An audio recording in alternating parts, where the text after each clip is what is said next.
My name is Tim Deluca-Smith. I'm the Chief Marketing Officer here at CoSoSys. Welcome everybody. Good morning, good afternoon, wherever you're based, for joining today's security briefing. Today we'll be discussing data protection for banking and finance and looking at what's really happening at the endpoint. For those of you who haven't joined one of our security briefings before, let me just give you a very, very brief summary. These are not heavy death by PowerPoint sessions. They're designed to be interactive discussions between some thought leaders in the space, people who are dealing with some of these challenges in real time with organizations like yours, and we'll be discussing some of the hot topics facing data protection in the banking and finance section. Absolutely delighted to be joined by my guests today, Carmen Oprita, a Business Development Manager also here at CoSoSys, and Jay Kay, a Technical Account Director at Askaris.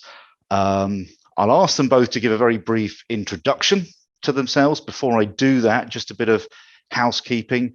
There is a Q&A function on your control panel, so please feel free to drop in a Q&A. This session runs about 30 minutes, and that gives us 10-15 minutes at the end to answer any of your questions. Don't worry about taking screenshots or making notes. A copy of this recording will be sent to everybody, hopefully within 48 hours of today's session. So let me just throw it over. Carmen, let me start with you. Perhaps you could give us a brief introduction. Yeah, sure. Thank you, Tim. Hi, everyone. I'm Carmen Oprita. I'm the UK Sales Manager at CoSoSys. I have been with the company for 12 years now, and I have been working with our channel partners and with our enterprise customers. Perfect. And Jay? Hi, I'm Jay. I've been here at Askaris for 4 months now. I've been working in the cybersecurity space for the last 6 or 7 years, grown from being an account manager, working with some quite high-level FS customers, all the way through to more of a technical side. So now I kind of advise on boards, as well as building the solutions here at Askaris. Perfect. Well, thank you both for joining me today. I don't want to labor on this. I want to dive straight into the content as soon as I can. But for those of you not familiar with CoSoSys, let me just spend 20 seconds. Our Endpoint Protector solution is a data loss prevention tool designed and built to protect your data at employee endpoints. Those are the laptops, the machines, the computers that they're using on a daily basis. We work across a number of industries, finance and banking, obviously being one of them. And they all share one thing in common, right? And that's the need to protect sensitive data and control how employees are using it, whether that be customer PII, credit card information, or really any other type of confidential data. We're also really excited actually on this webinar to announce that we've just been named a data loss prevention leader by G2. That means an awful lot to myself and the rest of the team because unlike some other analyst rankings, G2 rankings are based on real 100% validated customer reviews. But let's dive into today's session, and we're going to be discussing some of the data protection pains being felt by organizations like yours in the finance and banking sector. And I wanted to start by putting the challenge into a bit of perspective, I think. This data actually comes from IBM's latest cost of a data breach report. It's something they do every year, and they look at the typical threats facing different industries and the average cost of a data breach. If you haven't seen these reports before, just do a search, cost of a data breach, IBM, fantastic reports that really delve into the challenges. I thought it was useful to share this because I don't think it's any surprise to see finance and banking here in the second spot, with an average cost of a data breach now sitting at almost $6 million. And that cost, like healthcare above it, is largely driven by the fact that companies in your sector handle huge amounts of customer PII, right? Everything from address details to social security numbers or credit card details. And in fact, the sheer volume of PII being handled across most industries is the reason why it's the single most common type of data subjected to a breach, with 44% of all breaches containing a PII loss. And And Jay, I think, when we talk about, the cost of a data breach to an organization, for me, I think it sort of comes down to three main areas, right? And I don't know whether you wanted to expand on this at all, but I think number one, and certainly pertinent to this sector, financial penalties by a regulator that can be imposed, or a data protection regulator if it's GDPR or CCPA, for example. There's operational disruption, as organizations have to put resources into control the problem, mitigate the problem. And then finally, brand damage. I mean, how do those three sort of resonate with yourself?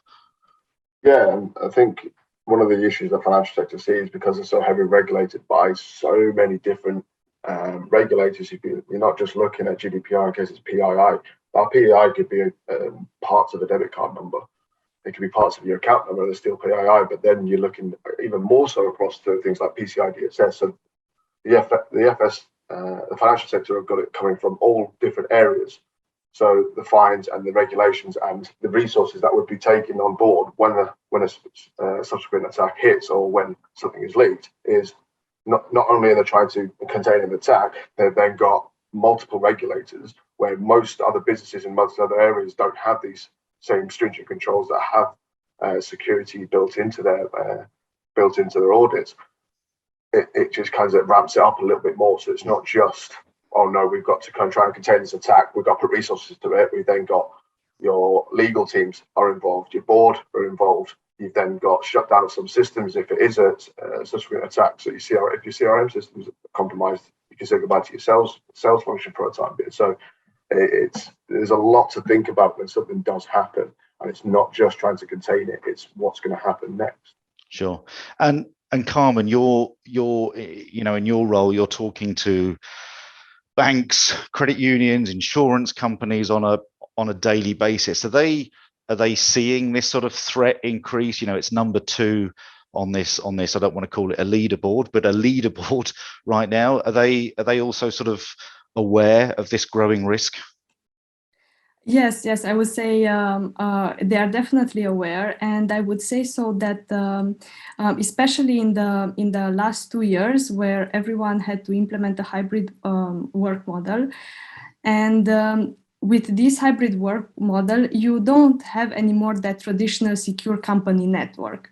So the security has moved on the endpoint, and this is especially important for financial organizations because of the type of data they are handling, right? It's very sensitive with PIIs, credit card information. So I would definitely say that the concern for an increased security has also increased, and especially at the endpoint level. This is what I'm seeing at the endpoint level. And we're actually going, I think, Jay, you've got some thoughts about the whole remote work challenge. I think we're going to cover that a little bit later on.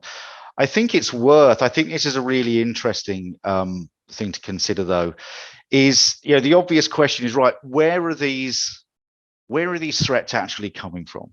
I think if we were to base our assumptions on what we read in the media, we would probably think that the largest threat to an organization's data right now are these malicious actors, nefarious activity being undertaken by hackers external to our organization, trying to crack through the network, trying to extract information. The reality is that's not the case. Of course, that's a threat, but more than 50% of data breaches today are being caused either by employee negligence or malicious insiders, right? And you can break those down to two. Obviously, the malicious insiders are there for some kind of financial gain, but we'll cover this a little more on the next slides. But this employee negligence, these aren't people doing anything wrong. They're just making mistakes. Right, we're talking about USBs loaded with information that have been dropped, misdirected information, the use of shadow IT, storing all of this information on their endpoint.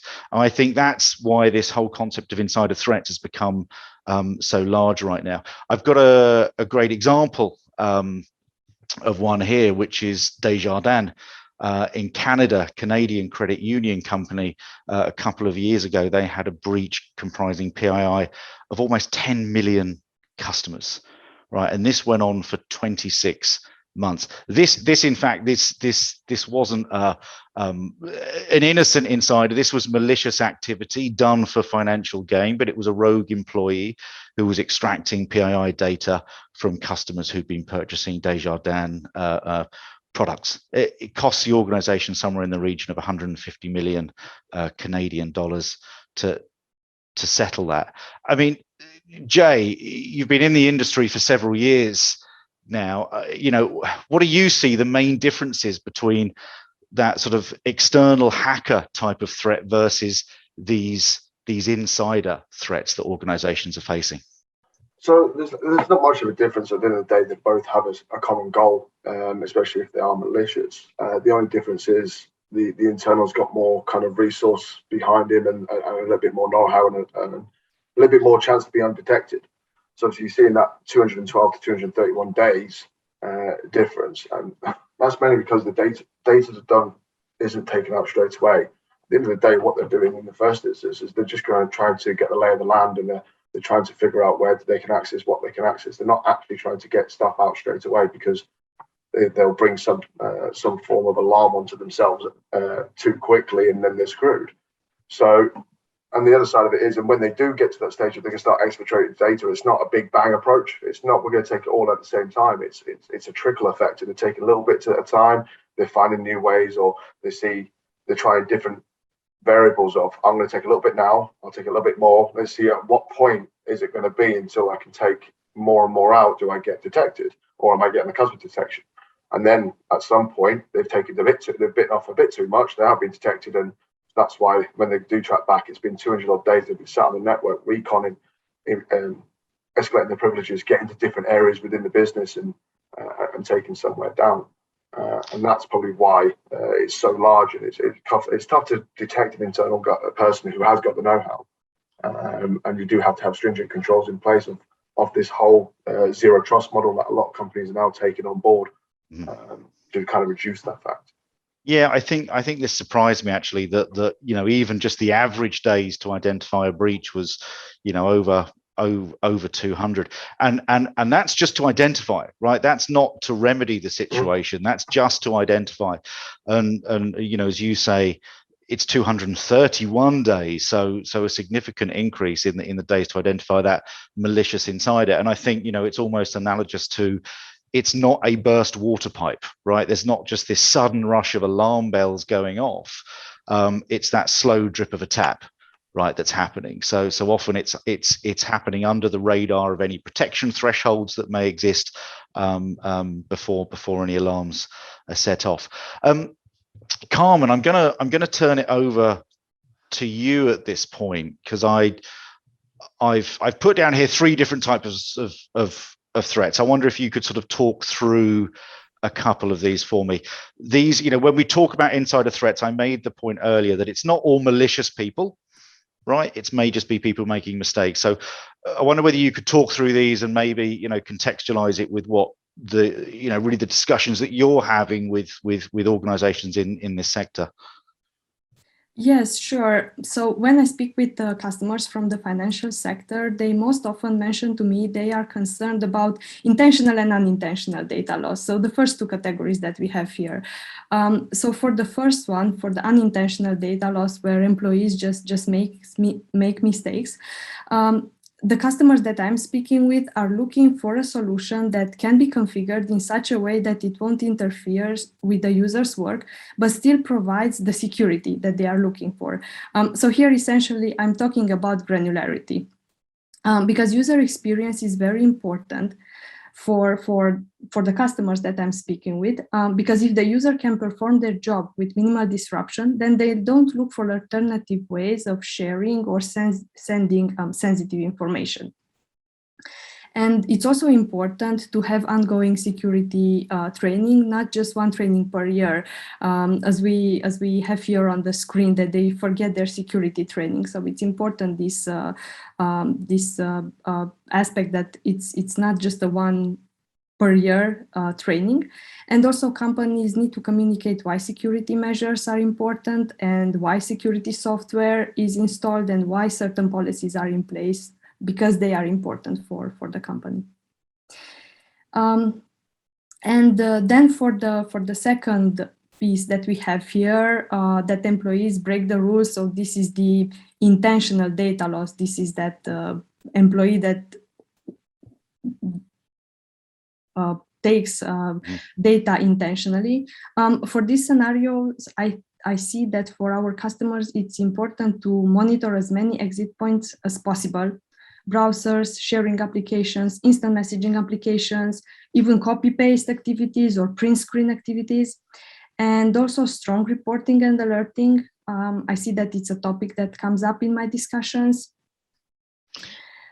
I think, of either of those two, those intentional versus unintentional, what do you think is driving that demand right now? Do they see them as being of equal threat, or are they more concerned with one of them? Yeah, they are more concerned about the first one, just employees wanting to get their work done or simply being careless with their data. And then I think this is the top priority for them. Yeah, I think you're right. And I think on the next slide, we're going to talk about this sort of remote work challenge and how this has contributed, because, often we forget, right? These are employees that just want to get their work done, and we're giving them the tools and the collaboration tools in order to do that. Data is very fluid. It's really easy for us to share it, and we may be compromising. And talking of compromising, that is the final one, right? That employees can be compromised. While a product like Endpoint Protector is not an anti-malware or designed to sort of protect against social engineering attacks, it does in the final mile, right? Because employees can be compromised. They can receive emails supposedly from their CEO asking them to email out some confidential client records or information out to an email address. And they might think that they're doing the right thing, even if they've had their security trainings, because it's the CEO. I should do that. So it's at that point where we have to put our trust into a DLP solution to block that activity and make sure it doesn't happen, regardless of the context. So we've mentioned it a couple of times, this whole piece around remote work, right, and what that's done. Jay, tell me your thoughts about how this has maybe shone a bit of a light on some of the threats.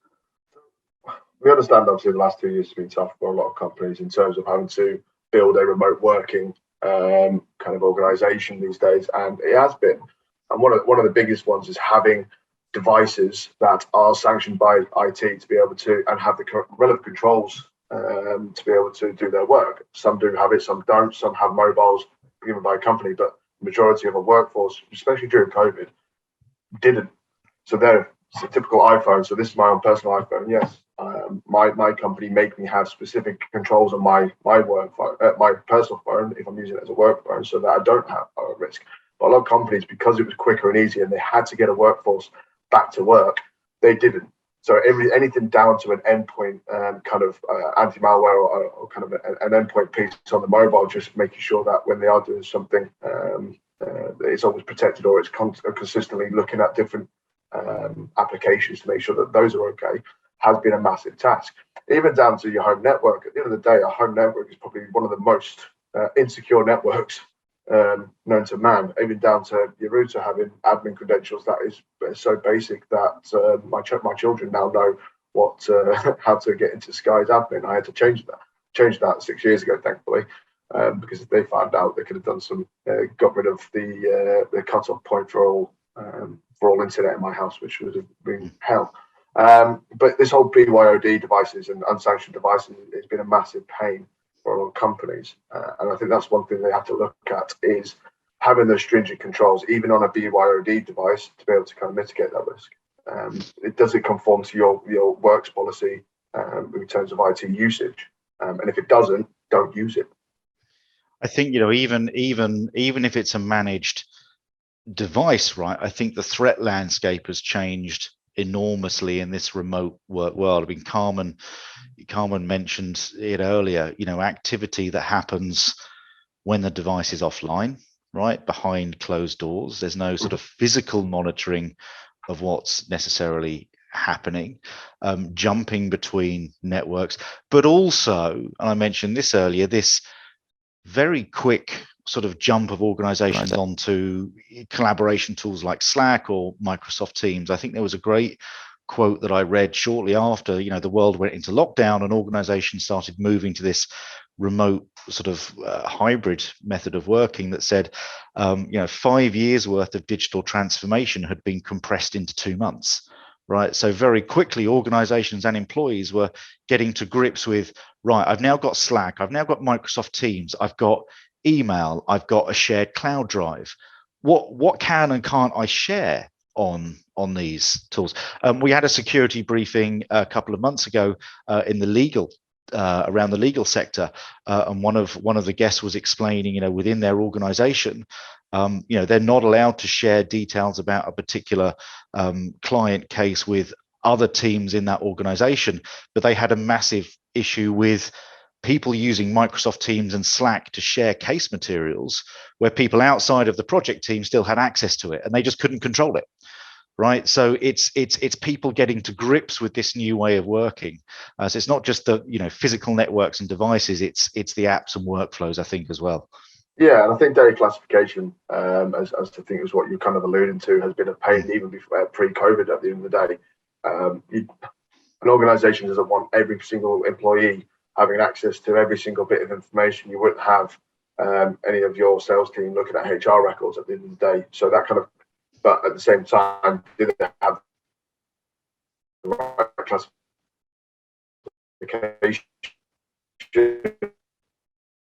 I think we're losing you a bit there, Jay. So we'll move on. Hopefully you get your connection back.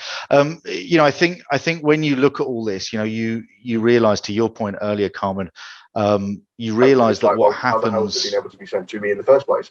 And that's, I think, the biggest tough and a big issue moving across, which we still need to We've got a bit of lag. We've got a bit of lag on the line there, Jay. We lost you for a bit, so we'll just move on. I think when you look at this, and you said this earlier, Carmen, what happens on the endpoint really matters. And I think, the last few years has really shone a bit of a light on this, that, threats move with employees, even when they're offline. This confidential information, which is the lifeblood of organizations, it starts to flow relatively uninhibited across emails and messages and devices. So, personally, I think, if you're looking at data protection strategies that are 100% focused on where your data lives, you're probably not asking the right questions, right? I think it's about what those exit points are, right? What are those different exit points that data could potentially leak from, right? Some are very obvious, like an email attachment, right? We all just throw attachments to email without really thinking about the contents.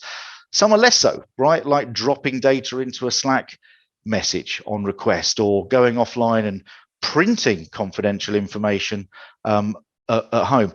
Carmen, there's a couple of examples on here, but I wonder if, based on this slide, if you could give us a quick rundown of probably the most common threats that you've seen in discussions with financial organizations. Yes, sure. So these are the 4 main risk areas, and the first one I'd like to comment on are the removable devices. They are still a cause of concern for the majority of our customers.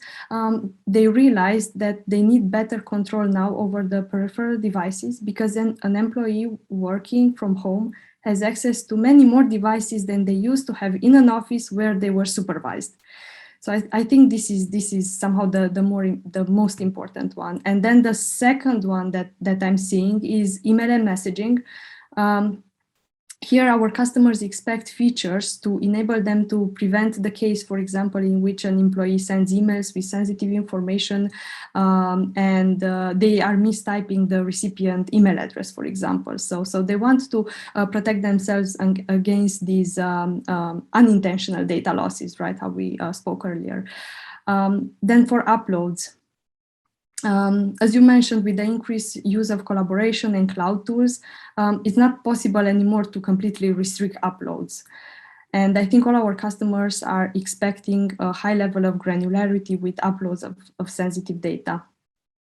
And then finally, for the data at rest, I have also seen that visibility over the sensitive data stored locally on the computers becomes more and more important Of course, our customers want to reduce their risk exposure by making sure that only the employees that absolutely need to work with sensitive data like PIIs have this data on their computers. So they are looking for a tool that gives them this visibility, but also enables them to delete the sensitive data on the computers where it's not supposed to be. I think actually when I saw this, Carmen, that actually the data at rest one was the one that resonated actually a lot with me, because I thought, actually, now that I'm working from home, I talk to a lot of people, and people get into the habit of just storing files onto their C drive, onto their desktop, either because they've got perhaps a slightly shaky internet connection, or they have to go through a VPN, connect to the cloud file store. It's just easier to make offline copies, right, and put it on their desktop. And that's what I call these, a latent threat, right? These things about content that's being removed through a USB that perhaps I drop or lose, or I misdirect an email, or I upload something to a private cloud. That's an immediate threat, right? The data's gone. This data at rest is a latent threat. It's there, it's ready to explode. And I imagine from a GDPR, a PCI, DSS perspective and so forth, I imagine, Joe, I don't know whether you've got a comment on this, but there's probably a compliance piece here, right, in terms of not actually being able or allowed to store that information or process that information on an endpoint. There is, especially with PCI. So if you, at the end of the day, if you've got credit card details that are stored elsewhere other than in the card data environment, that is being locked down through VPN and stricter controls, it's a PCI issue. And I think you're correct that it is a latent issue, because at the end of the day, you can put in a piece now, a data classification or a DLP piece in now, and that will sort out everything that's going to be happening from point now to moving forward, and that includes any data at rest that you start to create now. The issue that is a lot of organizations are starting to have is, where's all the data from prior? Where is it all being stored? Have we got everything, and is it classified properly? Is it put in the right place properly? And I think that's where the biggest risk is it's not getting the controls in now, it's where's all our data in the first place so that we can put that in the right place. So we've understood the challenges facing organizations in this sector, in particular the importance of being able to protect the endpoint and avoiding the operational and financial risks associated with data leaving those. But in this last sort of 5 minutes, this last section of the webinar, I wanted to look at some best practices that the folks who've joined us today can take away, right? How should DLP solutions be deployed? How should we be thinking about accelerating time to value for technologies like this? Carmen, perhaps we can kick off with you, because I know we've spoken in the past about this, and this is something I think you've got a lot to say about. Yes, sure. So for this piece with zero tolerance for ultra restrictive and zero trust policies, what I'm seeing is that user experience is very important for our customers, and that the IT team would do almost anything not to impact the end user too much. So there are two things that come to my mind. First one is that you can't treat everyone the same and have the same rules for everybody and for all the departments. And again, I'm bringing up the granularity. This is what our customers are looking for. And the second one is that our customers are looking for frictionless ways in which the users can sense sensitive data as part of their normal work, but the administrators would still like to have the visibility over those transfers. So here I'd like to mention a popular feature that we have in Endpoint Protector called user remediation, where the users will need to acknowledge that they are about to send sensitive data, and if they still want to send it, they need to input a justification. Got it. Perfect. Frictionless. I love that, and that's right. From the end user, the employee doesn't care about this. They just want to get their work done. Of course, they don't want to break any security rules, but still, they shouldn't have to think about it, right? So it should very much be a frictionless experience for them. Number two, we'll rattle through these, but number two, the offline challenge, right? Understanding the risk of offline work. If you're reliant completely on network tools, cloud security tools, the minute your device goes offline, that's it, right? You're losing either any visibility or you're losing any control over that endpoint. So start to think about what those potential risks would be. It could just be something as obvious as printing or trying to move content to a removable storage device. It may be something more subtle. It may be changing file names to try and hide activity, right? Changing file extensions. It could be the ingress. You know, we often talk about the egress, the removal of information, but it could be the ingress of information, that they're bulk uploading a load of files, perhaps from a previous employer. We don't want on that endpoint. All of these activities, I think, that could happen offline. So it's really important when you're looking at your security stack to also look at that endpoint challenge and make sure that you have control, even when devices go offline. Involving business leaders. Jay, I don't know whether you can comment on this, because I think no technology is going to solve the problem overnight, right? There's also a cultural change. And I think if you don't get it right, as Carmen said, people revert to shadow IT and they find workarounds just to try and short circuit what you're trying to achieve. No, 100%. And you're right. Security within a company is a culture change.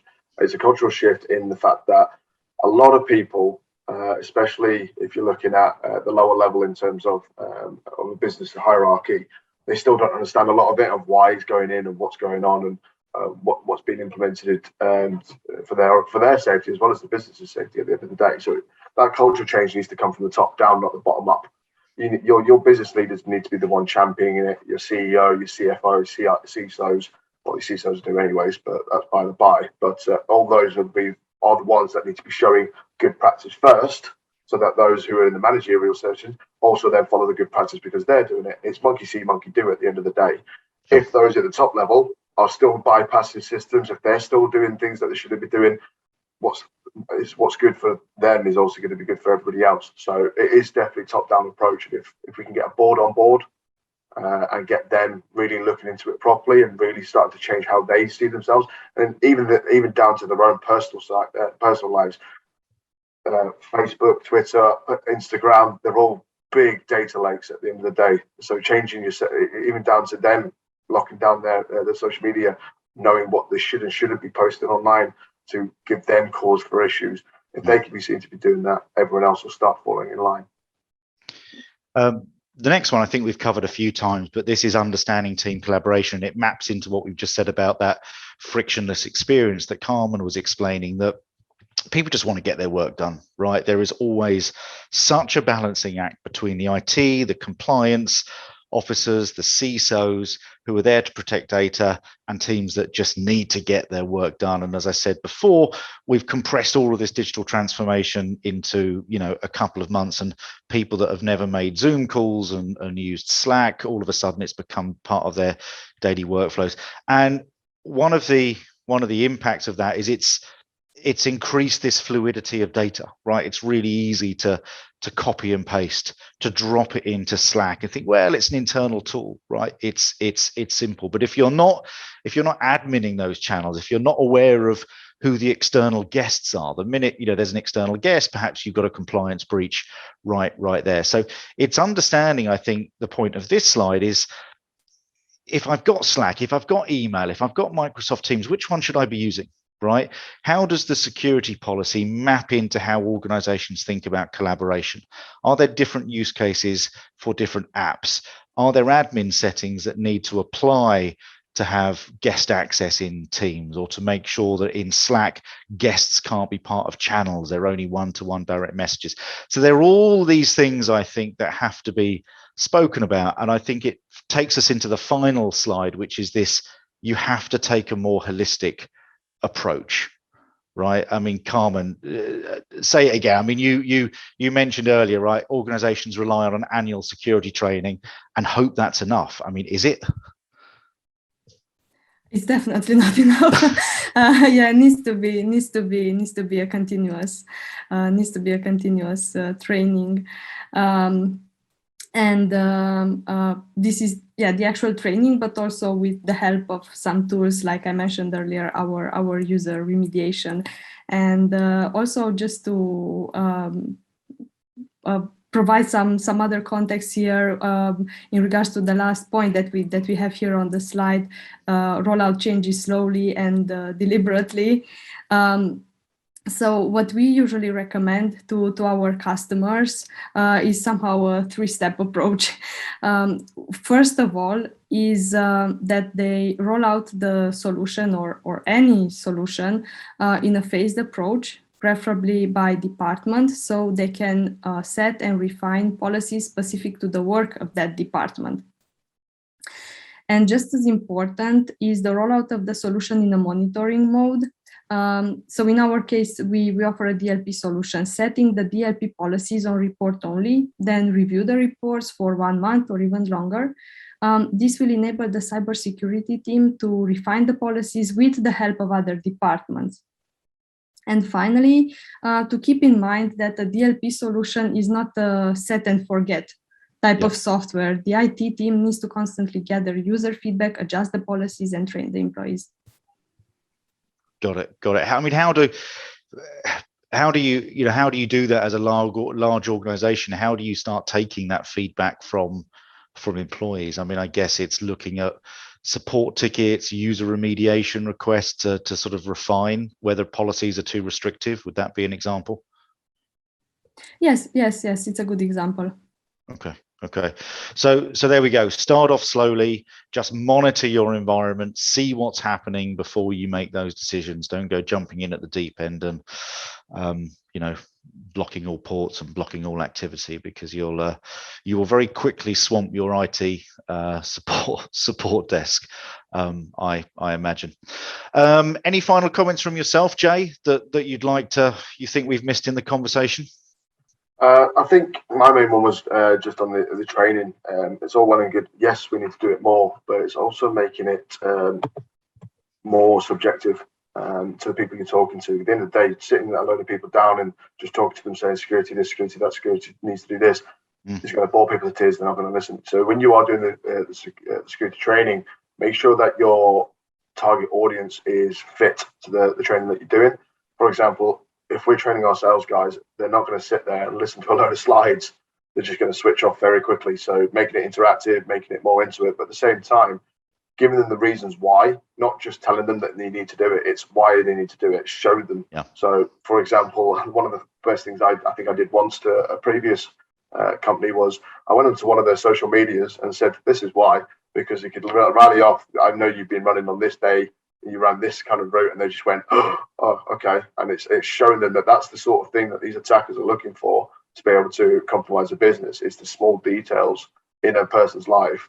That's what going to get them. Phishing campaigns, they thrive off that. They thrive off knowing who you are. For example, you can put your top dollar on CEOs like in golf half the time. And I can guarantee a lot of whale phishing attacks are going to be filled with the next level golf course or something similar, so that it gets their attention. So it's trying to reduce what you're trying to do, but at the same time teaching your people you're talking to the reasons why they need to do it. Perfect. So let's summarize. The cost of a breach is growing 10% over the last year, largely driven by financial penalties, by regulators, by operational disruption, by brand damage. We know that work from home has contributed to that. It's shone a light on some of the deficiencies in security architectures. We know that actually the principal threat is not from those nefarious outside actors. It tends to be from insiders. We use the term insider threat. It doesn't mean that all of that insider threat is malicious. Some of it is accidental. We've learned about some of those common exit points that exist, and why looking at the endpoint and making sure that endpoint protection and from a DLP perspective is really part and parcel of a mature security stack. Obviously, we focused on the finance and banking perspective, but given the nature of the information they handle, and meeting PCI DSS regulations and others, but I'm sure there are people on this session from other industries, and these same points probably apply to them. So with that, I want to thank my guests, Jay and Carmen. And I think we'll leave our security briefing there. So thank you, everybody, for attending.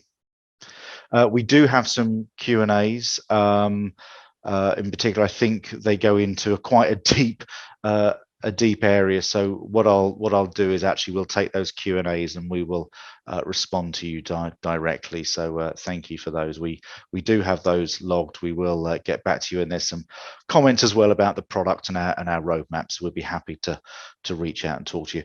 But aside from that, thank you very much for joining. We always appreciate you giving up sort of 30-40 minutes of your time. I hope that was useful, and we look forward to seeing you on the next security briefing. Thank you, everybody.